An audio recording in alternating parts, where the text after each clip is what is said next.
Assalamualaikum warahmatullahi wabarakatuh. Alhamdulillahirabbil alamin. Alhamdulillah nahmaduhu wa nasta'inuhu wa nastaghfiruh. Wa na'udzu billahi min shururi anfusina wa min sayyiati a'malina. Man yahdihillahu fala mudilla lahu wa man yudlilhu fala hadiya lahu. Wa asyhadu an la ilaha illallah wahdahu la syarika lahu wa asyhadu anna Muhammadan 'abduhu wa rasuluh alladzi la nabiyya wa la rasula ba'dahu. Allahumma shalli ala Muhammadin wa ala alihi wa ashabihi wa mawalah. Alhamdulillahirabbil alamin. Hadirin sekalian yang dirahmati Allah Subhanahu wa taala, segala puji bagi Allah. Menawa kula panjenengan sami tansah mendoakan rasa syukur dumateng Allah taala ingkang wonten ing wekdal menika Allah kembali mempertemukan kita di dalam majlisul ilm pengaosan malam Kamis di masa-masa yang masih kita hadapi musibah. Kita bersyukur kepada Allah masih diberikan nikmat iman, kita bersyukur kepada Allah masih diberikan nikmat hidup, kita bersyukur kepada Allah taala kita masih diberikan nikmat oleh Allah taala sehat. Di masa pandemi ini saya kehilangan dua orang teman yang tidak pernah bertemu selama-lamanya. Masih ada satu teman ustadz yang pernah berbulan-bulan di rumah sakit belum sembuh, bukan berbulan-bulan, berpekan-pekan, masih menunggu hasil swab terakhir apakah beliau negatif atau tidak. Saya punya kenalan yang sempat kritis kemudian sehat, saya punya teman yang mertuanya meninggal dan lain-lain, dan hari ini kita masih diizinkan oleh Allah Ta'ala untuk hidup dan sehat. Ini karunia yang besar yang harusnya membuat kita tawadhu, membuat kita semakin dekat dengan Allah dan tidak membuat kita sombong. Karena sungguh musibah itu rezeki yang dibagi-bagi oleh Allah Subhanahu wa taala bagi siapa yang dikehendaki oleh Allah. Maka ketika kita diberi oleh Allah taala rezeki sehat, mari kita bersyukur. Karena sungguh ini karunia Allah taala yang memang secara logika tidak bisa kita bayangkan gitu. Kalau di kampung saya itu ada satu keluarga yang positif seluruhnya, tetapi ada juga seorang kepala keluarga yang positif tetapi seluruh keluarganya negatif. Kan cukup menarik. Kenapa? Pindah malih ini rezeki.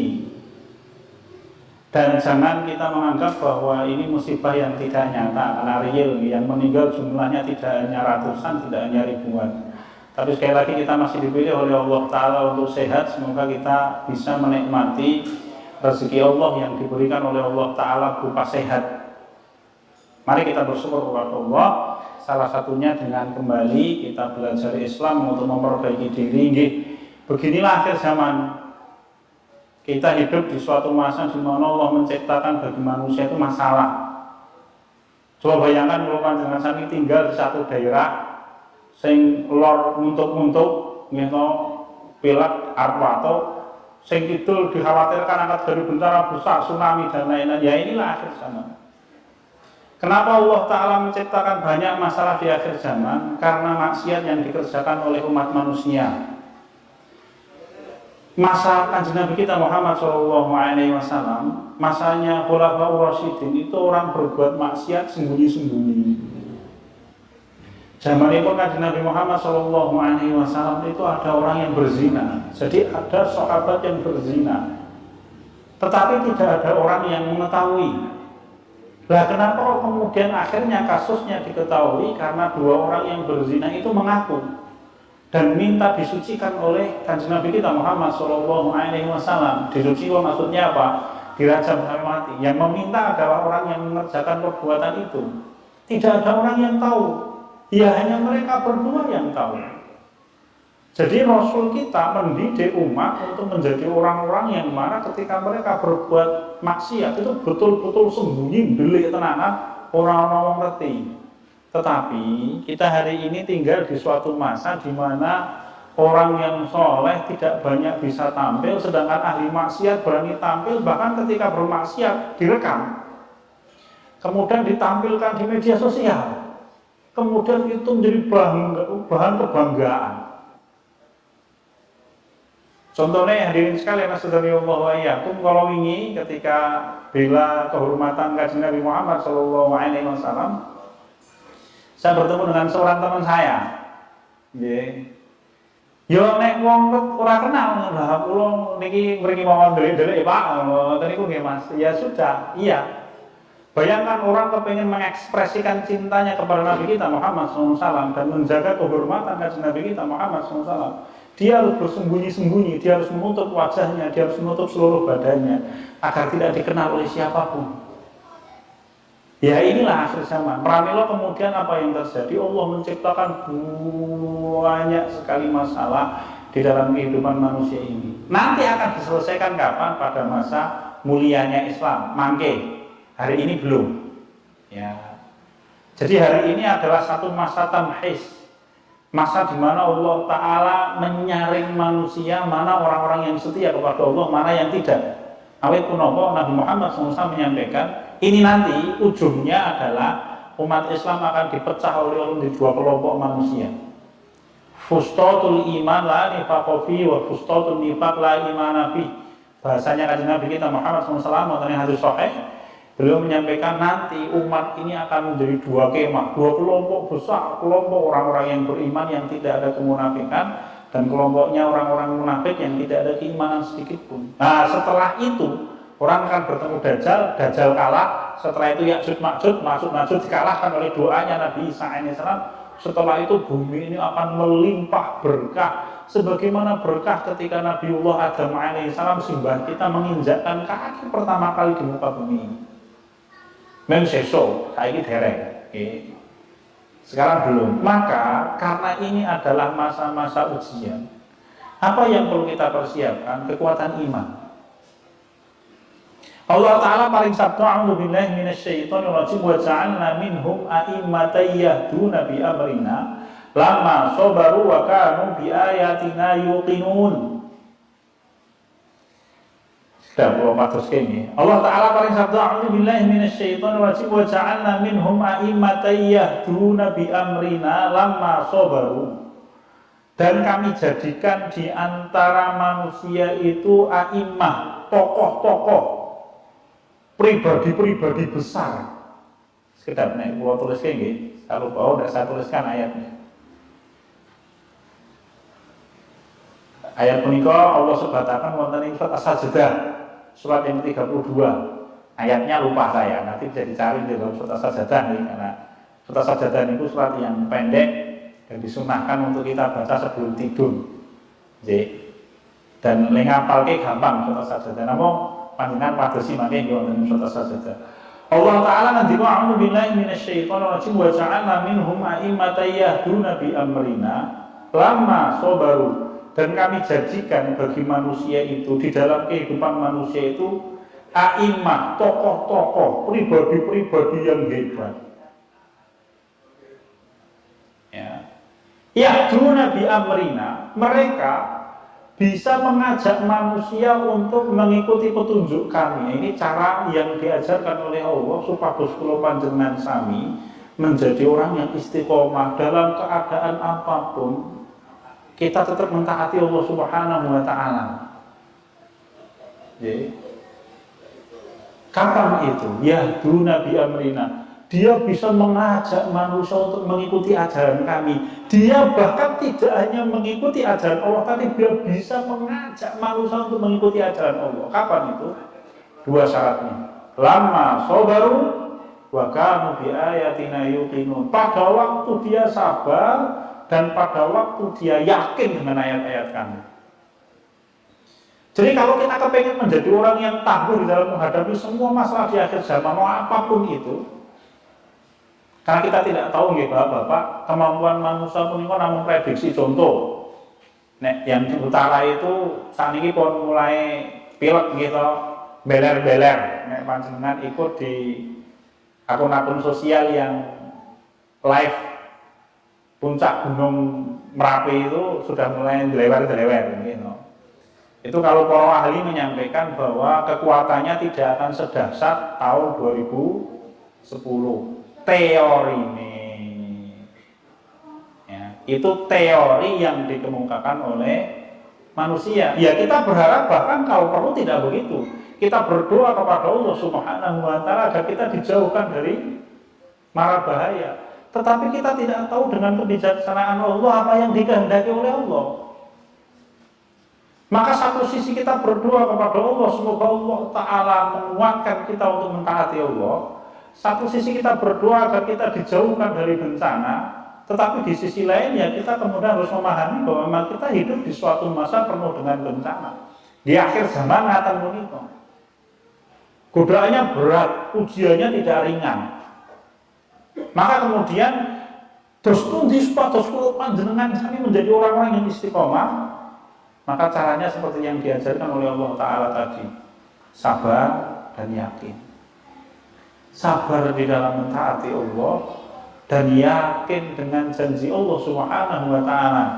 Kalau materi sabar sering dibahas, kalau materi yakin kita bicarakan kenapa? Karena yakin ini berfungsi untuk meringankan beban musibah. Jadi yakin kepada Allah itu fungsinya apa? Mengurangi beban musibah. Jadi kalau ada seseorang oleh Allah Ta'ala dengan kebijaksanaannya Allah temukan dengan musibah dan itu tidak bisa dihindari, sebagaimana tahun 2006 kita tidak bisa menghindari ketika Allah mendatangkan kita musibah gempa. Maka kemudian cara agar kita merasa lebih ringan terhadap beban musibah adalah yakin kepada Allah. Nabi kita Muhammad Sallallahu Alaihi Wasallam wonten ing setunggalipun hadis ini disahihkan oleh para ulama, berdoa. Doanya panjang. Salah satu di antara doa yang dimohonkan oleh Kanjeng Nabi kita Muhammad SAW, beliau berdoa, Allahumma a'tini minal yaqini ma tuhawwinu bihi alaina masaibid dunya. Wahai Allah, berikanlah atau limpahkanlah kepadaku yakin.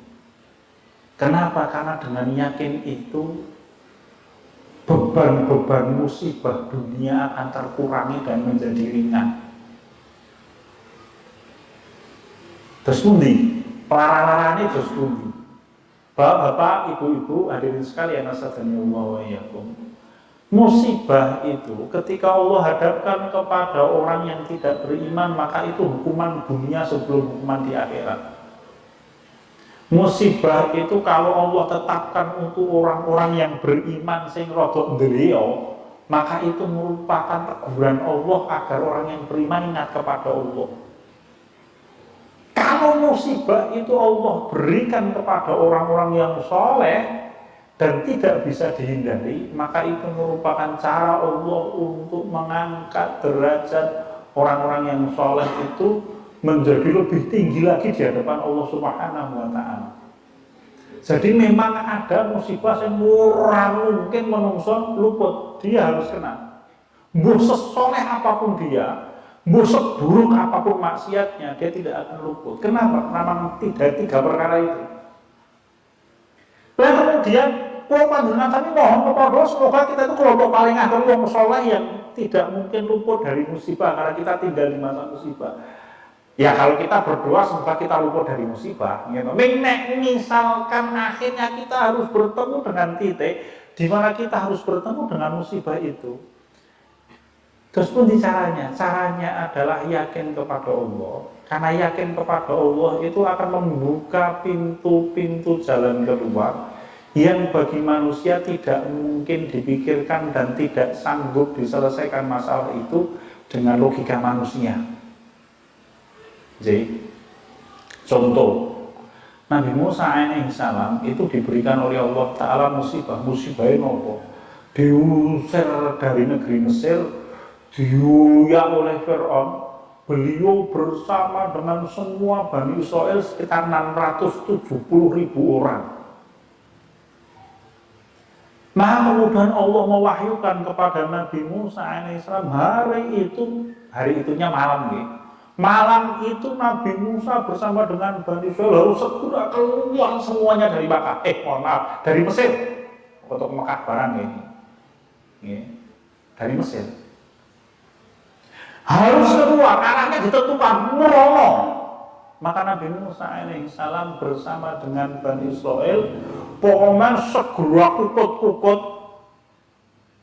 segera pergi malam itu karena Allah tidak memberikan waktu. Pokoknya malam itu semuanya pergi.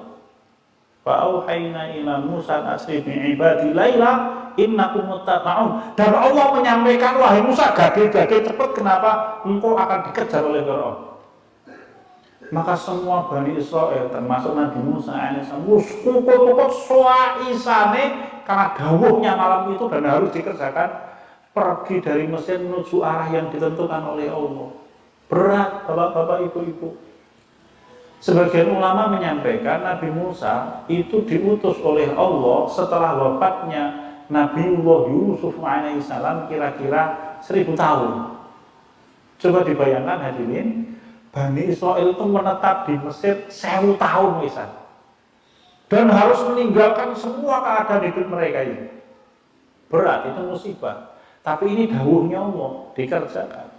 Begitu lari keesokan harinya betul dikejar, wes arep kecekel. Begitu lari ngarepane laut, belakangnya pasukannya Fir'aun. Falamma taro al-jam'ani qala ashabu Musa inna lam nudraku. Ketika dua kelompok saling bisa melihat, maka kemudian pengikutnya Nabi Musa matur kepada Nabi Musa, wahai Musa, kita ketangkap, entek awake dhewe. Pun sudah habis. Depan laut, belakangnya pasukannya Fir'aun. Taro al-jam'an, pasukan itu dua-duanya saling bisa melihat. Bayangkan bahwa jaraknya berapa meter nih. Jadi Nabi Musa dan Bani Israil sudah bisa melihat Fir'aun dengan pasukannya, dan Fir'aun bersama dengan pasukannya sudah bisa melihat Bani Israil. Paling jaraknya 500 meter. Paling jaraknya paling waduh itu sekilo kali. Nek rong kilo itu sepuluh orang itu wujudnya. Paling kali sekilo. Habislah. Sudah terusir dari kampungnya, wis arep kelem wong ngarepane laut, bolaknya dikejar oleh Fir'aun, mesti entek. Tetapi Nabi Musa ketika Bani Israil menyampaikan begitu, apa jawabannya Nabi Musa? Jawabannya yakin. Kalla inna ma'iya rabbi sayahdin. Oh, enggak begitu. Kita tidak akan tertangkap oleh Fir'aun. Kenapa? Karena Allah bersamaku dan Allah pasti menunjukkan bagaimana jalan keluar semua masalah. Dan betul. Dalam kondisi genting, fa'auhayna ila Musa an idrib bi'asakal hajar. Allah berikan jalan keluar sing tidak disangka-sangka oleh Nabi Musa alaihissalam. Bani Israil itu tidak menyangka apa itu kami wahyukan kepada Musa. Wahai Musa, pukul laut itu. Laut dipukul, terbelah bapak. Itulah yakin. Jadi, apa itu yakin? Seperti yang kita bicarakan di sini, yakin itu istiqrarul ilmil ladzi la yanqalibu wa la yaqulu wa la yataghayyaru fil qalb. Yakin itu tetapnya pemahaman seorang manusia kepada Allah, pengetahuan manusia tentang Allah, pengertian manusia tentang Allah yang tidak pernah bergeser, tidak pernah berkurang, tidak pernah balik di dalam hati seorang manusia. Contoh, misalkan kita bicarakan tadi adalah Nabi Musa alaihissalam. Nabi Musa paham bahwa Allah itu Maha Penolong. Allah itu Nasir, An-Nasir, Allah itu Maha Penolong. Siapa yang ditolong? Orang-orang yang beriman. Allah tahu, Nabi Musa tahu.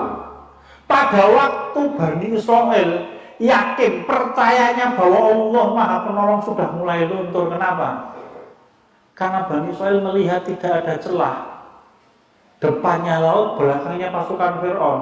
Waktu itu kepercayaan Bani Israil kepada Allah luntur. Nabi Musa tidak. Itulah yakin. Pada waktu Bani Israil mengatakan kita pasti binasa, Nabi Musa mengatakan tidak, Allah akan menolong. Itulah yakin.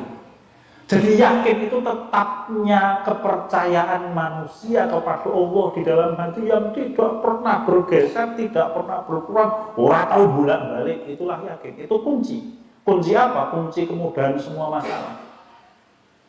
Pada waktu orang mengatakan tidak mungkin, bagi Allah Ta'ala gampang. Kenapa? Di dalam hadis sahih riwayat Imam Muslim, kanjeng Nabi Muhammad paling sabtu Allah Ta'ala berfirman, ana inda dzanni abdi bi, aku Allah itu seperti praduga hambaku kepadaku. Maksudnya terus pundi? Nanti di dalam riwayatnya Imam Ahmad, hadis qudsi itu ditambahi oleh dalam riwayat ada tambahan riwayatnya. Allah menyampaikan, fa in dzanna bi khairan falahu wa in dzanna bi syarran falahu. Kalau seorang manusia punya praduga yang baik kepadaku, maka baginya kebaikan apapun itu. Ya Allah menolong, Allah memberkahi, Allah memudahkan urusannya, Allah mengangkat derajatnya, Allah memberikan dia pahala dan lain-lain. Kalau orang punya praduga baik kepada Allah, wa in dzanna bi syarran falahu. Tetapi kalau dia punya praduga buruk kepadaku atau Allah, maka baginya keburukan. Allah tidak akan menolong, Allah melupakannya, bahkan yang lebih buruk Allah menghukum dan memberikan siksa. Ya hadirin. Jadi kuncinya titiknya di mana? Yakin kepada Allah Subhanahu wa taala. Proses ikhtiar sudah dilewati oleh Nabi Musa alaihissalam dengan semua cara. Wes mentok. Kalau misalkan awake numpak motor persnel melimo mentok ora iso digas nek bales mentok. Tidak membuat ora mungkin meneh. Bagaimana caranya? Yakin kepada Allah Subhanahu wa taala. Serahkan kepada Allah Ta'ala. Bapak-bapak, ada kisah kalau zaman kita nih, ini kan zaman Nabi Musa nih. Ada zaman kita, zaman yang mungkin tahun 60-an atau 70-an, itu ada seorang Perdana Menteri Turki yang mati syahid karena melegalkan kembali adzan dengan bahasa Arab. Itu jenis apa mas? Adnan Menderes. Jadi Adnan Menderes, silakan panjenengan buka di Google. Jadi dia adalah Perdana Menteri Turki yang mati di tiang gantungan dan dikenal dengan nama Syahidul Adzan, orang yang mati syahid karena adzan. Kenapa? Karena di Turki itu adzan zaman dulu harus menggunakan bahasa Turki. Nah, awake bahasa Jawa atau bahasa Indonesia. Allah Maha Besar, Allah Maha Besar. Matane ngono kuwi zaman biyen, tahun sekitar 60-an 50-an. Setelah Turki Utsmani diruntuhkan oleh Kemal Atatürk. Adnan Menderes ini orang yang mengembalikan Turki azannya pakai bahasa Arab. Dia menciptakan 10.000 madrasah agama. Dia membuka 20.000 lebih masjid dan lain-lain. Militer Turki yang waktu itu sangat sekuler marah dan menangkap Adnan Menderes ini, digantung, dan ketika dia digantung dia tidak menyesal. Ada ceritanya, Pak. Cerita ini dikisahkan oleh Dr. Abdullah Azam rahimahullah wonten ing kitab terjemahannya Menara yang Hilang.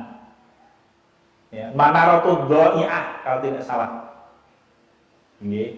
Dr. Abdullah Azam rahimahullah itu bercerita, kenapa kok Adnan Menderes ini dia begitu kuat mengembalikan adzan bahkan mesti resikonya mati. Ceritanya Adnan Menderes ini naik pesawat. Pada waktu naik pesawat, tiba-tiba pesawatnya rusak dan Adnan Menderes ini tahu pesawatnya pasti jatuh. Ya, maka ketika pesawat ini akan jatuh, Adnan Menderes itu berdoa, wahai Allah, kalau engkau hidupkan aku, kalau engkau tetap hidupkan aku dari peristiwa musibah ini, maka aku berjanji akan aku kembalikan azan lagi di dalam bahasa Arab di negeriku, Turki. Dan pesawat itu jatuh, hancur, hadirin. Semua penumpang mati kecuali satu orang, sehat. Siapa kuwi? Adnan Menderes. Betulan hadirin. Jadi pesawat yang jatuh berkeping-keping itu wabah mati. Lho pesawate ora ning babak, pesawate ajur mulu kok meneh menungso. Ning iki ana menungsane sing urip. Sehat. Sehat walafiat. Kenapa? Karena Adnan Menderes kemudian dia bisa kembali berkuasa. Wong dia tuh Perdana Menteri kok. Dan bisa mengatur masyarakat seperti biasa. Sehat walafiat. Logikanya manungsa ora ketep lho hadirin. Tapi itulah yakin kepada Allah. Maka begitu pesawat jatuh dan beliau selamat, satu-satunya orang yang selamat di dalam peristiwa itu, maka kemudian beliau wujudkan janjinya ketika akan jatuh ini. Beliau kemudian membuat dekret yang menghidupkan sekitar 10.226.000 masjid, oleh salah 10.000 madrasah beliau hidupkan dan mengembalikan azan kembali dalam bahasa Arab, kemudian digantung oleh panglima militer Turki waktu itu. Dan beliau terima dengan senang hati. Hadirin sekalian Allah ya. Ini kisah yang panjenengan terutama bapak-bapak sudah ada. Nek Umar Musa ceritanya 3.000 tahun yang lalu kan. 1.500 tahun sebelum Nabi Muhammad SAW. Ini cerita yang mana ada di antara kita yang sudah hidup waktu itu. Itulah yakin kepada Allah Subhanahu wa taala. Wa ja'alna minhum a'immatan yahduna bi amrina lamma sabaru wa kanu bi ayatina yuqinun. Yakin itu penting. Sebenarnya yakin dengan apa? Yakin dengan Allah Subhanahu wa taala, yakin dengan ajaran Islam. Apapun, tidak ada yang tidak mungkin bagi Allah Subhanahu wa taala. Menawi ceritanya Nabi Zakaria alaihissalam itu apa? Nabi Zakaria kepingin keturunan. Kepingin keturunan. Nabi Zakaria itu punya istri, istrinya mandul. Ya, kepingin keturunan. Ini jadi nonton Mas Ari, waktu itu nih Mas Ari akhirnya punya putra nih. Oh, soleh semua, gue pengen piro niku. Akhirnya diberi keturunan oleh Allah Subhanahu wa taala. Nabi Zakaria alaihissalam itu kan dipersebutkan ceritanya oleh Allah Subhanahu wa taala. Qala rabbi inni wahana al-'azmu minni wasta'ala ra'su syaiba wa lam akun bi du'aika rabbi shaqiyya. Nabi Zakaria berdoa kepada Allah, wahai Allah, Rabbi inni wahana al-'azmu minni, tulang belulangku sudah rapuh. Jadi Nabi Zakaria sudah sepuh. Wasta'ala ra'su syaiba, sedangkan seluruh rambutku sudah menyala, wahai Allah. Maksudnya apa? Sudah beruban seluruhnya. Walam akun bidu'aika rabbi syaqiyya, tetapi aku tidak pernah putus asa untuk selalu berdoa kepadamu, wahai Allah. Apa yang didoakan oleh Nabi Zakaria? Selanjutnya, wa inni khiftul mawaliya min wara'i wa kanat imraati aqib wa kanat imraati aqira fahab li min ladunka waliya. Doanya Nabi Zakaria, wahai Allah, aku khawatir tidak ada pengganti untukku di dalam dakwah. Sedangkan aku menikah dengan seorang wanita yang mandul. Wahai Allah, berikanlah aku keturunan meskipun istriku mandul. Kira-kira begitu doanya Nabi Zakaria. Terkabul Bapak, terkabul kapan itu? Memang kalau panjenengan baca ayatnya dijawab ya Zakaria inna nubasyiruka bi ghulamin ismuhu Yahya. Jawabannya ngoten niku. Wahai Zakaria, aku berikan ku anak namanya Yahya. Ngoten niku mangko wonten ing ayat sanesipun. Dijawab oleh Allah, tetapi di dalam amal nyatanya itu diberikan oleh Allah setelah 113 tahun usianya Nabi Zakaria memohon setiap hari. Beliau memohon sesuatu yang logikanya seorang mungkin. Kenapa? Karena istrinya mandul. Kecuali Nabi Zakaria boleh menang. Kecuali milu. Oh, tadi rame. Oh, kau apa ayo tulisan. Nabi Zakaria kepengen punya keturunan ya dari istrinya yang mandul itu. Logikanya manusia tidak mungkin. Orang mungkin, Mas. Ya, tidak mungkin panjenengan punya keturunan. Saya punya teman, mungkin Mas ceritakan Bapak. Saya punya teman, ini kasusnya bukan tidak punya anak, tapi punya anak, lahirnya harus operasi sesar.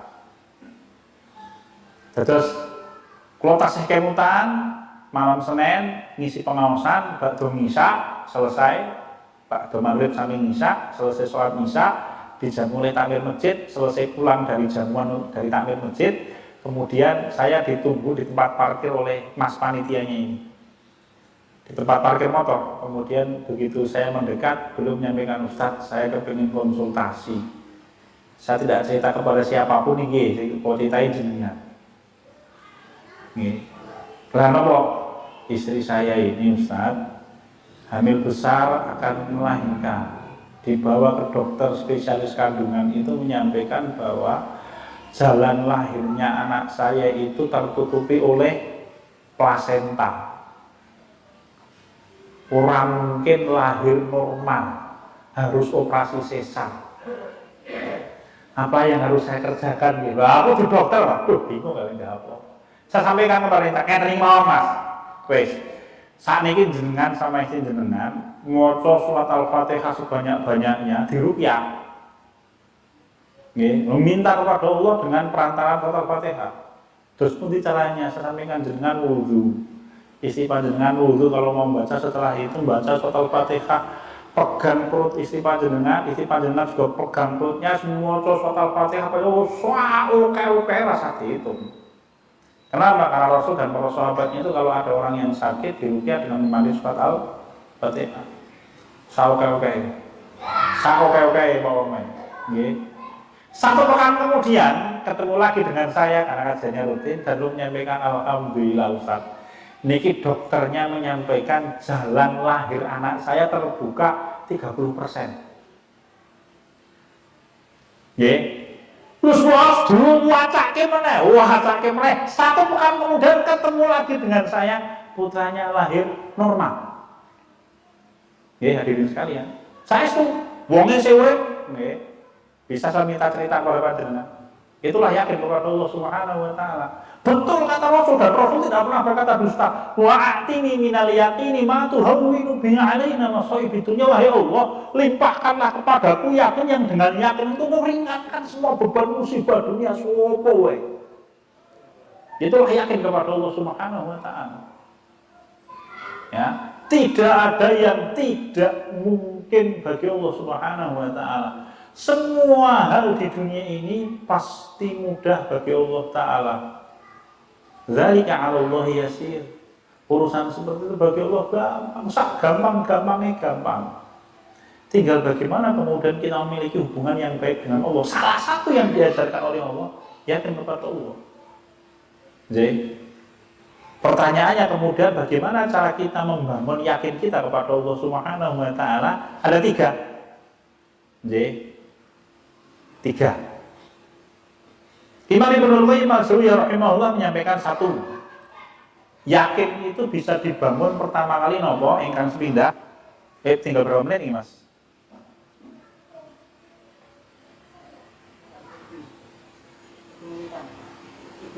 Tujuh menit, oke. Ya, cepat. 1. Cara membangun agar kita punya sesuatu yang namanya yakin dan yakin itu kuat. 1. Qubulu ma dhahara minal haqq. Menerima dengan sepenuh hati kebenaran, maksudnya ajaran Islam yang nampak. Apapun itu. Dawuh salat, kon poso, kon zakat, kon sedekah, munggah kasih kalau dia mampu. Intinya semuanya diterima dengan baik. Dan jangan pernah mengatakan tidak sanggup. Dicela oleh Allah Subhanahu wa taala. Kalau panjenengan membaca asbabun nuzulnya 3 ayat paling akhir surah Al-Baqarah dari mulai lillahi ma fis samawati wal ard sampai akhir, sampai Rabbana la tu'akhirna itu. Jadi ketika ayat yang lillahi ma fis samawati wa fil ard wa in tubdu ma fi anfusikum mautuhu yuhasibukum bihillah, pada waktu ayat itu turun, Allah menyampaikan wahai manusia, semua yang kelihatan dan semua yang tidak terlihat dari dirimu akan aku hisab. Para sahabat ketika membaca ayat ini dan mendapatkan ayat ini, mereka keberatan dan menyampaikan kepada Rasulullah, berat ini ayatnya. Maka Nabi kita menyampaikan, apa engkau akan mengatakan sebagaimana perkataannya Bani Israil kepada Musa?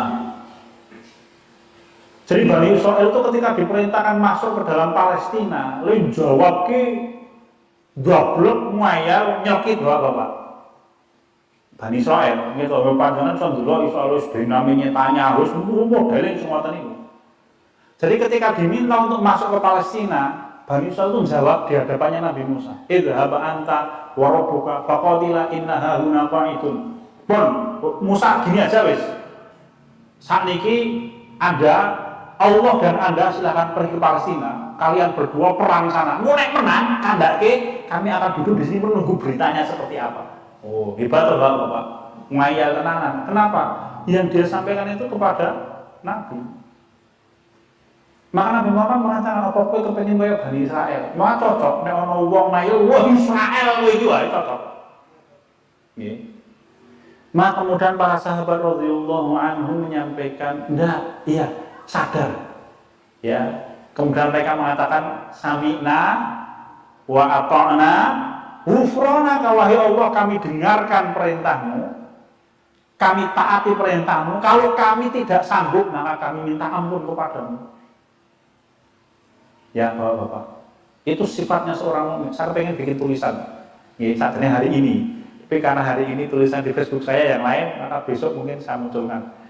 Terkait dengan apa? Dengan ajaan para ulama untuk memboikot produk negeri yang menghinakan Rasul kita Muhammad SAW. Itu banyak pengurusnya yang beliau itu segala alasan pokoknya. Dan itu watak yang tidak diusai oleh Allah. Kerjakan dulu, nanti kalau tidak mampu Allah berikan keringanan. Kira-kira begitu ya, dari ayat ini tadi. Yang kedua kubulu maghobah. Kalau kita kepingin membangun yakin, yang kedua setelah itu kita yakini ajaran Islam yang gaib, yang tidak kelihatan. Ya malaikat, surga neraka, meskipun tidak kelihatan, tapi surga neraka sudah ada. Siapa yang pernah melihat kan Nabi kita Muhammad SAW? Cukuplah Rasul kita mesani ceritakan kepada kita percaya. Meskipun kalau kita berpikir neng dia neraka nih mas, suarga ini neng katanya surga itu luasnya seperti langit dan bumi. Terus neraka neng gini kumangke. Itulah kelemahan akal kita. Maka orang yang beriman kepada Allah agar dia yakin pokoknya semua berita yang datang dari Rasul kita Muhammad SAW, dari Allah dan Rasulnya, meskipun mustahil dia percaya. Dan itulah kehebatannya Abu Bakar As-Siddiq radhiyallahu anhu. Pada waktu semua orang tidak percaya Rasul kita hingga Mi'raj, ya Isra Mi'raj dari Makkah menuju Palestina, naik ke langit, balik kembali ke Makkah satu malam. Waktu itu sangat mustahil, orang tidak percaya. Abu Bakar As-Siddiq radhiyallahu anhu percaya. Maka Rasul mengatakan, "Anta As-Siddiq, engkau adalah orang yang menggunakan wahai Rasul, wahai Abu Bakar." Kapan itu? Setelah Abu Bakar membenarkan apa yang diceritakan oleh Rasul kita Muhammad sallallahu alaihi wasallam. Yang paling akhir, yang ketiga, al-wuqufu ala ma qama bil haqq. Untuk membangun yakin kita kepada Allah adalah taat kepada ajaran Allah Ta'ala dalam semua hal. Dari mulai cara duduk, cara makan, cara potong rambut, cara esnopo kuwabeh taati ajaran Allah Ta'ala dan Rasulnya Muhammad SAW. Tiga perkara ini kalau dimiliki oleh seseorang maka akan membangun yakin dia kepada Allah Subhanahu wa Ta'ala. Semakin kuat tiga-tiganya maka yakinnya kepada Allah semakin kuat. Karena memang yakin itu amal hati. Jadi ora ketok, tapi pengaruhnya besar. Cekap hadirin sekalian sedaya Allah wa iyyakum punika ingkang saged kula aturaken wonten ing wekdal punika insyaallah nanti pekan depan kita akan lanjutkan kembali materi kita sebelum masa wabah ini sebagai materi prolog. Mungkin Allah Ta'ala berikan kita sehat, Allah Ta'ala menjaga kita dari segala macam musibah. Semoga Allah menambah kebaikan dunia dan akhirat kita. Sekian dan demikian, kurang lebihnya kalau ada perkataan yang tidak berkenan, sama maaf sebesar-besarnya. Walhamdulillahirabbil alamin. Subhanallahumma wa bihamdika asyhadu an la ilaha illa anta astaghfiruka wa atubu ilaik.